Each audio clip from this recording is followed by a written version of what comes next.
राधे राधे, हरे कृष्णा। आप सभी पर कान्हा जी का आशीर्वाद सदा बना रहे। आज हम सुनेंगे कार्तिक मास के पूर्णिमा के दिन की खास कहानी, चीड़ा और चीड़ी की कथा, साथ ही पंचभीग व्रत की कथा और कार्तिक मास महात्म्य का आज का अध्याय।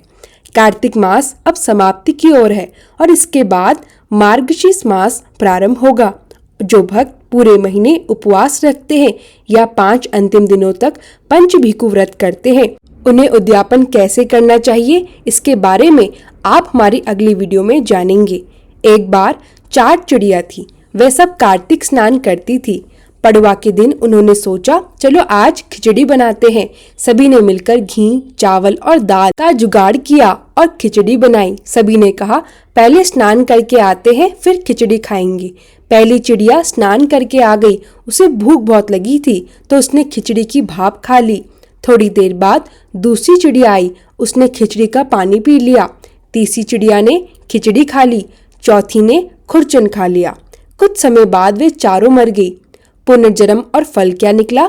जिस चिड़िया ने भाप खाई, राजा के घर में राजकुमारी के रूप में जन्मी। जिसने पानी पिया, कुम्हार के घर पैदा हुई। जिसने खिचड़ी खाई, ब्राह्मण के घर में जन्म लिया। और जिसने खुरचन खाई, हथनी के रूप में जन्मी। राजकुमारी बनी चिड़िया को अपने पिछले जन्म की बातें याद थी। जब उसका विवाह हुआ, उसने राजा से कहा, मैं अपनी दासी और सहेली को भी साथ ले जाऊंगी। राजा ने कहा, ठीक है, लेकिन राजकुमारी फिर भी नहीं गई। राजा ने पूछा, अब क्या हुआ? राजकुमारी ने कहा, हथनी को भी भेज दो। हथनी उठने को तैयार नहीं थी। राजकुमारी ने उसके कान में पिछले जन्म की बातें कह दी। सुनकर हथनी उठ गई।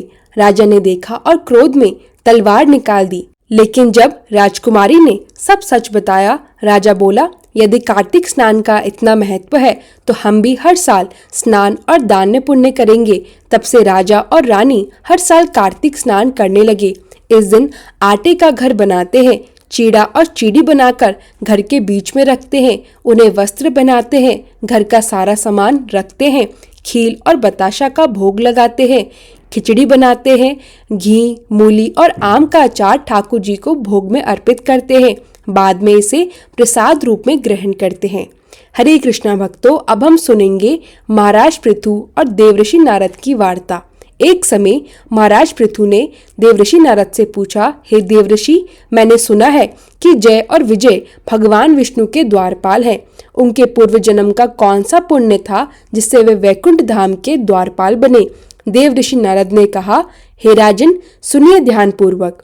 पूर्व काल में त्रबिंदु की कन्या देवती के गर्भ से महर्षि कदर्म की दृष्टि मात्र से 2 पुत्र उत्पन्न हुए। बड़े का नाम जय, छोटे का नाम विजय। ये दोनों हमेशा भगवान की भक्ति में लीन रहते थे। वे अष्टमंत्र का जप और वैष्णव व्रत का पालन करते थे। एक समय राजा मुरुत ने दोनों को अपने यज्ञ में बुलाया। जय बने ब्रह्मा, विजय बने आचार्य। यज्ञ की संपूर्ण विधि पूरी की। अंत में राजा ने उन्हें ढेर सारा धन दिया, लेकिन धन बांटते समय दोनों में विवाद हो गया। जय बोला, धन बराबर बांट दे। विजय बोला, जिसको मिला है वही रखे। क्रोध में उन्होंने एक दूसरे को श्राप दे डाला। जय विजय को श्राप दे दिया कि तू मगरमच्छ बने। विजय ने जय को श्राप दिया कि तू हाथी बने। दोनों ने भगवान से श्राप से मुक्ति के लिए प्रार्थना की। भगवान बोले, तुम दोनों मेरे भक्त हो। अपने दिए गए श्राप का फल भोग कर फिर मेरे धाम को पाओगे। तब वे गंडकी नदी के तट पर रूप बदलकर रहने लगे, लेकिन फिर भी भगवान के व्रत में लीन रहते थे। एक समय गजराज स्नान के लिए गंड नदी में गए। मगरमच्छ ने उसे पकड़ लिया। गजराज ने भगवान विष्णु का स्मरण किया। भगवान प्रकट हुए, शंख, चक्र और गदा धारण की। चक्र चलाकर दोनों को मुक्त किया और अपने जैसे रूप देकर वैकुंठ धाम ले गए। तब से वह स्थान हरिक्षेत्र के नाम से प्रसिद्ध है। नारद जी ने कहा, कृष्णा नदी भगवान कृष्ण का शरीर है। वेणी नदी भगवान शंकर का शरीर। चक्षु मनवंतर में ब्रह्मा जी ने सही पर्वत पर यज्ञ किया। भगवान विष्णु और भगवान शंकर के अंश से नदियां उत्पन्न हुई। कृष्णा और वेणी नदी पवित्र और पुण्यदायिनी। जो मनुष्य इस कथा को सुने या सुनाए, उसे नदियों का दर्शन और स्नान का पूर्ण फल प्राप्त होता है। हरे कृष्णा प्यारे भक्तों, अब सुनिए पंचभीकु व्रत की कथा। एक समय किसी गांव में साहूकार रहता था। उसका एक बेटा और बहू भी थी। बहू कार्तिक माह में रोज सुबह जल्दी उठकर गंगा स्नान करने जाती थी। वह किसी भी पराये पुरुष का मुंह नहीं देखती। उसी गांव का राजा का बेटा भी स्नान के लिए आता था। वह हैरान था कि कोई इतनी जल्दी कैसे उठकर स्नान कर लेता है। 5 दिन बचे थे कार्तिक माह के। एक दिन बहू स्नान करके लौट रही थी। उसकी माला मौजड़ी गिर गई। राजकुमार ने माला मौजड़ी उठाई और सोचा, इतनी सुंदर माला वाली स्त्री कैसी होगी। उसने घोषणा करवा दी कि जो स्त्री इस माला की है वह 5 रातें मेरे पास आएगी। बहू ने कहा, मैं 5 रातें आऊंगी लेकिन किसी को न दिखूंगी। राजकुमार ने तोते को पिंजरे में रख दिया ताकि वह उसकी हरकतों को बताए। पहली रात बहू आई, माला का सत्य रखते हुए प्रार्थना की। राजकुमार को नींद आ गई। दूसरी रात वही क्रम दोहराया। तीसरी और चौथी रात भी बहू ने भगवान से प्रार्थना की कि राजकुमार को नींद में रखे। 5वीं और आखिरी रात भी बहू ने अपने व्रत का पालन किया। सुबह जब माला वापस मंगाई, राजकुमार ने देखा कि बहू सच्ची और धर्मपत्नी है। भगवान की कृपा से राजकुमार की नींद और भ्रम दूर हो गए। इससे हमें यह सीख मिलती है, सत्य, भक्ति और व्रत का पालन हमेशा फलदायी होता है। पंचभिकु व्रत में स्त्री और पुरुष दोनों का सत्कार और सत्य बहुत महत्वपूर्ण है। बहू की भक्ति और सत्य ने राजकुमार को शुद्ध किया। इस कथा से हमें यह पता चलता है कि भक्ति और सत्य का फल हमेशा मिलता है। अब सुनिए तुलसी माता की महिमा और कार्तिक मास में उनके पूजन का वर्णन। तुलसी माता भगवान श्री हरि की प्रिय भक्त है। उनके बिना हरि के भजन और पूजा अधूरी मानी जाती है। जो व्यक्ति तुलसी माता का सवेरे, दोपहर और शाम भजन करता है, उसे भगवान का विशेष दर्शन और कृपा प्राप्त होती है। तुलसी माता के पास हर प्रकार के रोग, दुख और बाधाएं दूर करने की शक्ति है। जो उन्हें नियमित पूजा करता है वह संपत्ति, सुख, शांति और मोक्ष पाता है। तुलसी पूजा के नियम है, सवेरे तुलसी माता का भजन करें, श्री कृष्ण के दर्शन और कृपा प्राप्त होती है। दोपहर आप उन्हें भोग लगाएं, खीर, खांड और फल भोग में रखें। सांझ को आरती उतारें, घर में शांति और सुख बनी रहती है। रात को तुलसी माता की सेवा करें, रात में भी भक्ति बनाए रखें। इस तरह जो व्यक्ति सारे दिन तुलसी माता का पूजन करता है वह सकल तीर्थों के पुण्य को प्राप्त होता है। आषाढ़ मास में बोई जाती है, सावन में हरियाली आती है और कार्तिक मास में उनका विशेष पूजन होता है। कार्तिक मास में तुलसी पूजा करने से सभी दुख दूर होते हैं, भक्तों को भगवान की कृपा मिलती है और सांसारिक व आत्मिक सफलता प्राप्त होती है। तुलसी माता सत्यवती और सदा भक्ति में लीन रहती है। उनके चरणों में समर्पण करने वाला व्यक्ति कभी असफल नहीं होता। जो भक्त तुलसी माता को साल भर याद रखता है और उनकी सेवा करता है वह भगवान श्री हरि के प्रिय बन जाता है। तुलसी माता का संपूर्ण दिन पूजा और भजन करना अत्यंत पुण्यकारी है। भक्त की भक्ति और श्रद्धा से घर में सुख, शांति और आनंद बढ़ता है। इस पूजन और भक्ति का फल केवल सांसारिक नहीं बल्कि आध्यात्मिक मोक्ष भी है। अब सुनिए कार्तिक मास महात्म्य का समापन और पंचभिकु व्रत कथा का निष्कर्ष। साहूकार की बहू ने 5 रात पूरी भक्ति और श्रद्धा से निभाई। उसकी सच्चाई और पतिव्रता धर्म ने राजकुमार को नींद में भी नियंत्रित रखा। आखिरी रात के बाद राजकुमार ने उसकी माला मौजड़ी वापस भेजी और समझ गया कि वह बहू कितनी पुण्यवान है। इससे यह सिद्ध होता है कि भक्ति और सत्य का मार्ग हमेशा विजय पाता है। कार्तिक मास में स्नान और दान से संपूर्ण पुण्य प्राप्त होता है। 4 चिड़ियों की कथा से यह पता चलता है कि सभी कर्मों का फल जन्मों तक आता है। स्नान, दान और व्रत का नियमित पालन करने वाला व्यक्ति भगवान विष्णु की कृपा से सर्वोच्च मोक्ष प्राप्त करता है। कृष्णा नदी भगवान श्री कृष्ण का रूप है। वेणी नदी भगवान शंकर का रूप है। इन नदियों में स्नान करने से भी सभी पाप और बाधाएं दूर होती हैं और भक्त शुद्ध और निर्मल हृदय से भगवान के समीप पहुंचते हैं। भगवान के द्वारपाल जय और विजय ने अपने पूर्व जन्म के पुण्य के कारण वैकुंठ धाम में स्थान पाया। भक्ति, व्रत और ईश्वर के प्रति निष्ठा से कोई भी मनुष्य उच्चतम स्थान प्राप्त कर सकता है। तुलसी माता का पूजा और भजन से घर में सुख, शांति और समृद्धि आती है। तुलसी माता के बिना भगवान की भक्ति अधूरी मानी जाती है। जो भक्त सवेरे, दोपहर और शाम तुलसी माता की सेवा करता है वह भगवान की असीम कृपा प्राप्त करता है। भक्ति, व्रत और पुण्य क्रम से जीवन में आनंद और मोक्ष मिलता है। कार्तिक मास में उपवास, स्नान और दान करने से सकल पाप नष्ट होते हैं। तुलसी माता की सेवा करने वाला व्यक्ति सकल देवी देवताओं का आशीर्वाद पाता है। राधे राधे भक्तों, अब सुनिए श्री तुलसी चालीसा पाठ और तुलसी माता की आरती। जय जय तुलसी भगवती सत्यवती सुखदानी, नमो नमो हरि प्रेयसी श्री वृंदा गुण खानी। श्री हरि शीश बिरजनी देहु अमरवर अम्ब, जनहित है वृंदावनी अब न करो विलंब।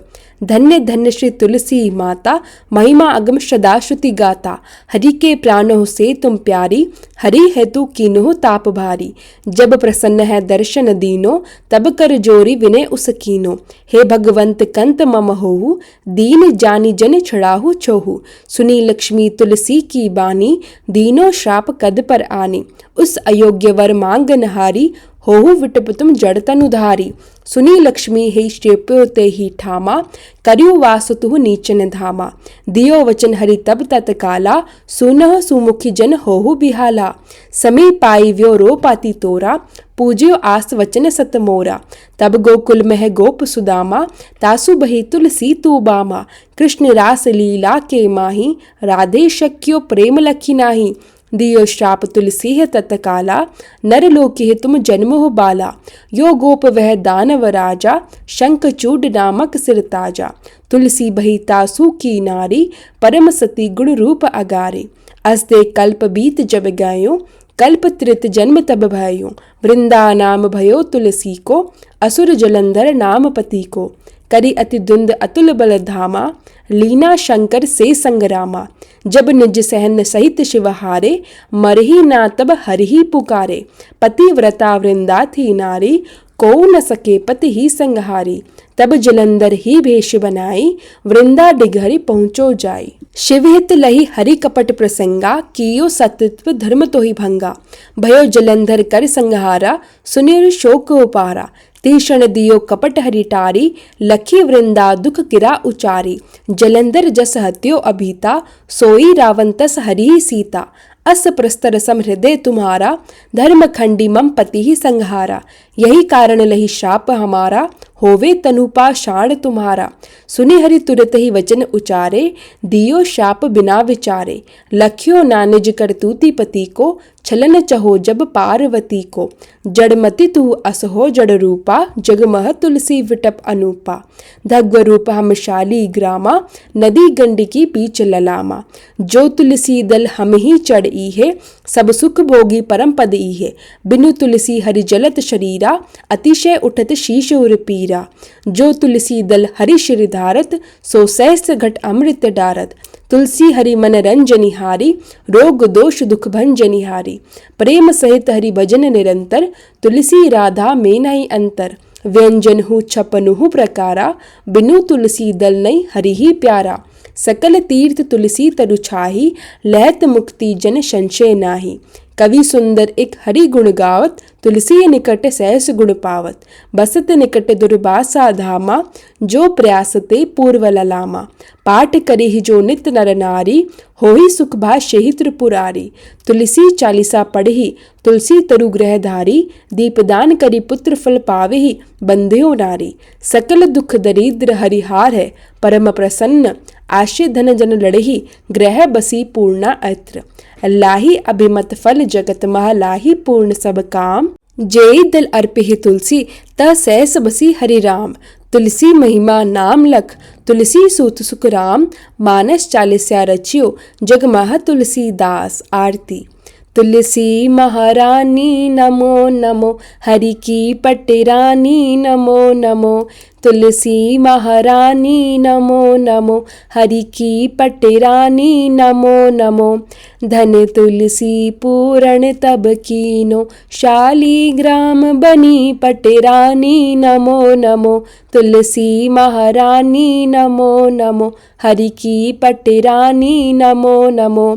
जाके पत्र मंजरी कोमल, श्रीपति कमल चरण लपटानी नमो नमो।